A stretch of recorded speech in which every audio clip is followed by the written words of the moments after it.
Hello everyone! Welcome back to Graphic Design Daily. Sa mga nakaraang lesson, ayan, gumawa tayo ng iba't ibang classroom printables gamit ang Canva Frame. Naalala nyo sa lesson 2, gumawa tayo ng lesson 1 and lesson 2, gumawa tayo ng classroom poster. Sumunod naman na lesson, gumawa naman tayo ng classroom rules poster. Tapos gumawa din tayo ng student name tags at certificate of recognition. Ngayong lesson naman, nasa lesson 6 na tayo. Gagawa tayo ng printable reward coupons. Isa itong masayang classroom resource na pwedeng gamitin para i-encourage ang positive behavior, good participation, at magandang classroom habits. At para mas mapabilis yung paggawa ng iba't ibang reward ideas, gagamit ulit tayo ng ChatGPT bago natin i-design ang coupon sa Canva. Ang project natin ngayon ay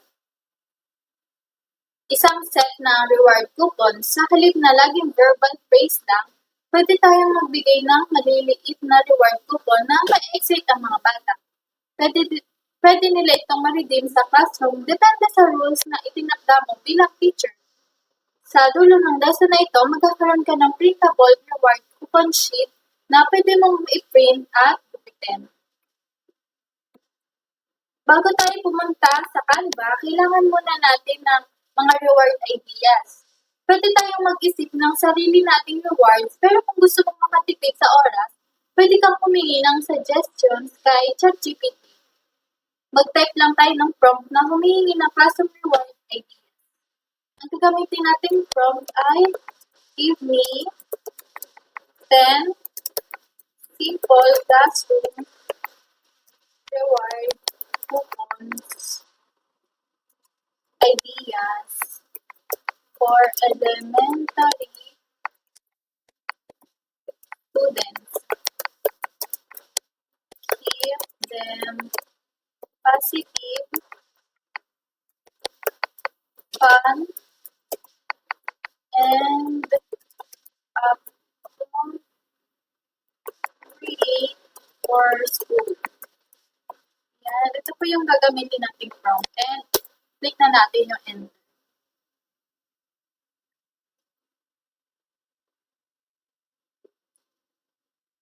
Ayan, ito yung prompt na ginamit natin. Basahin natin. Give me 10 simple classroom reward coupon ideas for elementary students. Keep them positive, fun, and appropriate for school. Ngayon naman, dahil tignan natin yung bawat result kay ChatGPT. And homework task, line leader for the day, choose your seat, read to the class, extra art time, teacher's helper, music while working, snack pass, choice time, at positive shout-out. And then may bonus coupon ideas din, tignan natin. Wear a fun hat for the day, extra library time, use some special markers or gel pens, bring a friend to lunch, pick the brain break activity, mystery prize coupon, sit in the teacher's chair during reading, sticker pack reward, puzzle time, and write with a special text.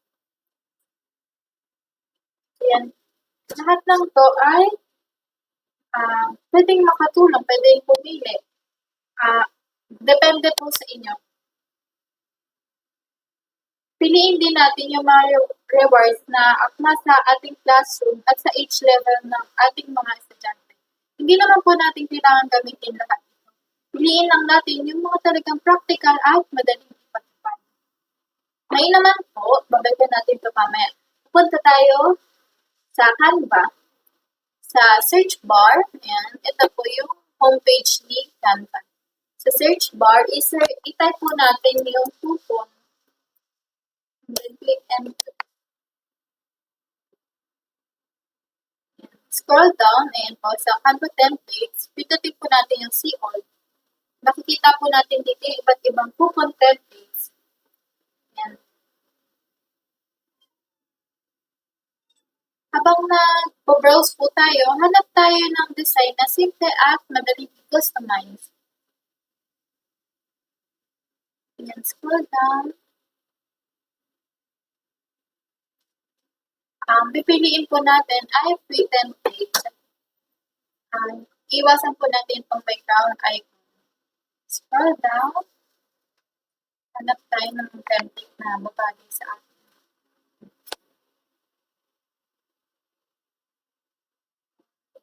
Try natin po on first school book.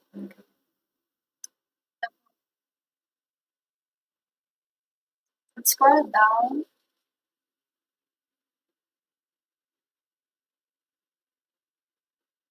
Hanap tayo ng coupon ay sa mga elementary student. Ito, subukan natin ito.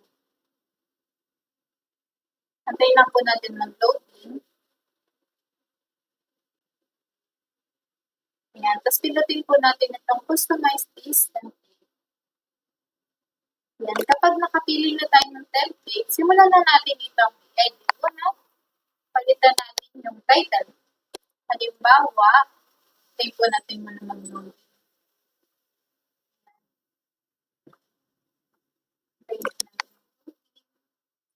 CX ko lang po ito kasi hindi naman natin ma-deliver.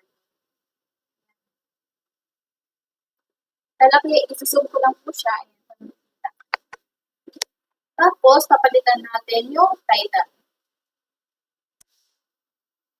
Halimbawa, homework pass.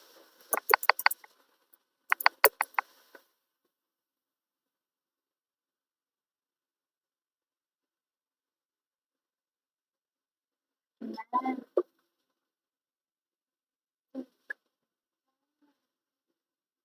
Tatry ko po yung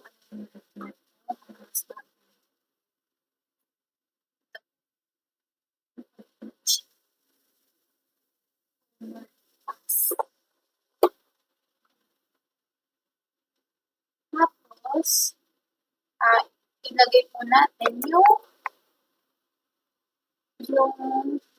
description niya po. Skip one home. Ayan, balak niya po na konti. 12.8. Siyang gitna din. Yung alignment.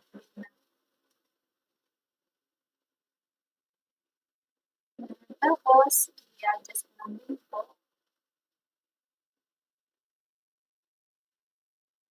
Ayan. Sunod dito.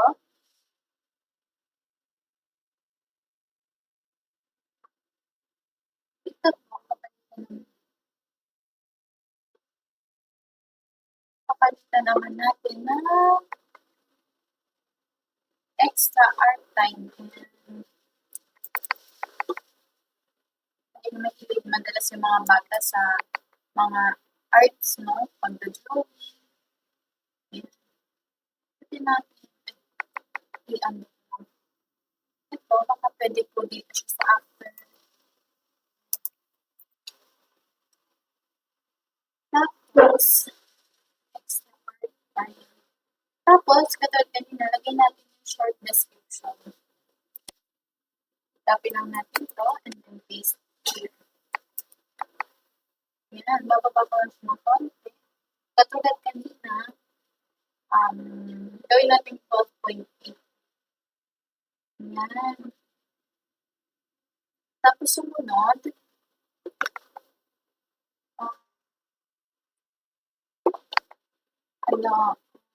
hanap tayo ito.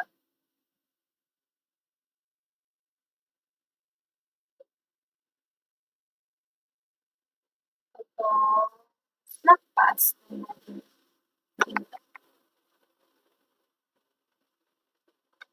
Lalagay ko lang siya doon, nakapin.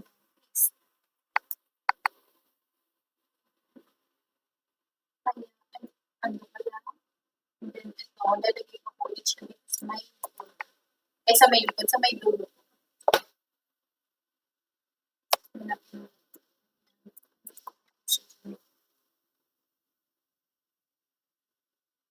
Tapos, yung alignment.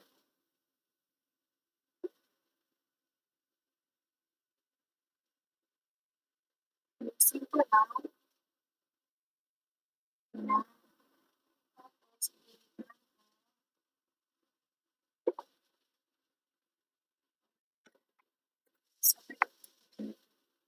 nakalagay na. Ayan. Stop. Sigit na. Parang pangit siya.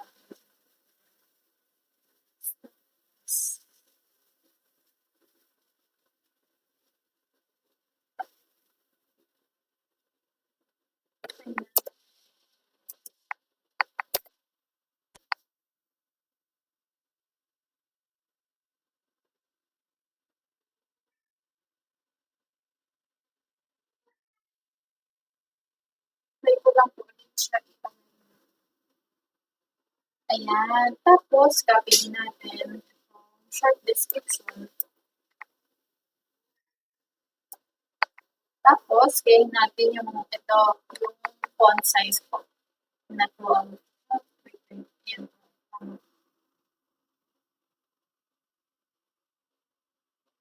Ayan. Or ibaba ko po.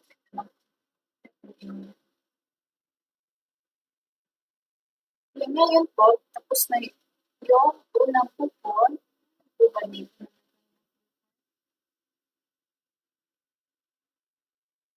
Pwede niyo pong palitan ito ng QR. Tapos, yan, tapos na po yung ating unang coupon. Gamitin po natin itong duplicate page para hindi na tayo magsimula ulit. Yan.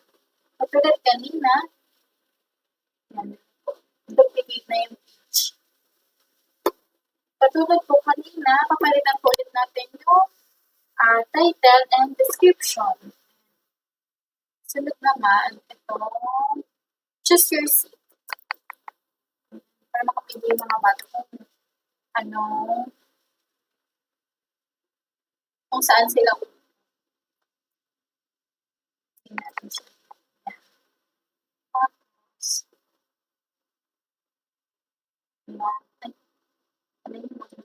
Tapos, ayusin natin ito. Tapos, copy natin short description.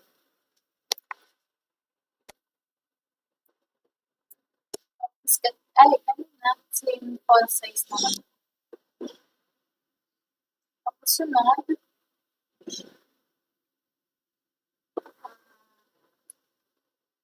leave to the class. Ano naman yung papalitan natin. Tapos, yung short description. Copy and paste. Tapos, huli, ay itong teacher's helper. Ayan. Para makapag-assist yung mga bata. Ayusin natin.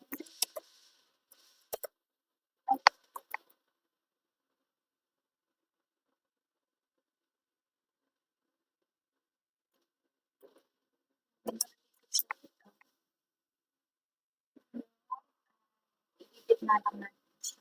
Ayan. Tapos huli, yan, copy-paste natin. Tapos, bababa lang natin. Pag di tayo mabasa.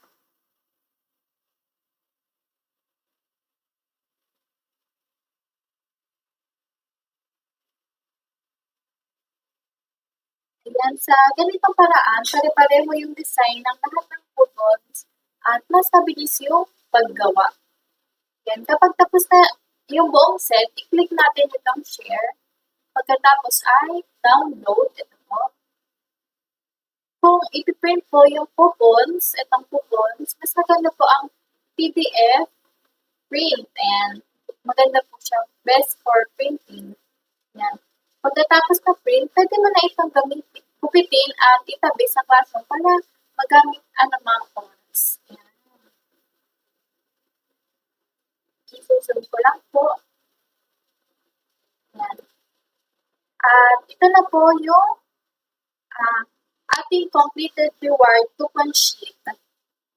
Yan. Sa lesson na ito, natutunan po natin kung paano gamitin yung ChatGPT para makakuha ng reward ideas Tapos pumili ng Canva template, mag-customize ng coupon at gamitin yung duplicate page para mabilis makagawa ng isang buong set. Isa itong printable na madali mong magagamit sa classroom bilang positive reinforcement para sa iyong mga estudyante. Yan. Kaya congratulations po, natapos mo na ang lesson 6.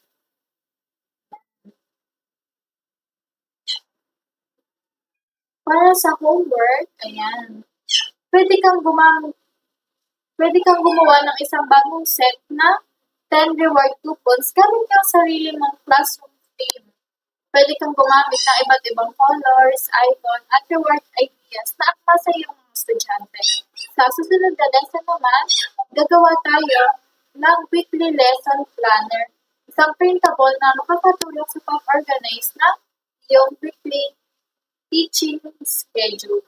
Kaya maraming salamat po sa panonood. See you sa next lesson.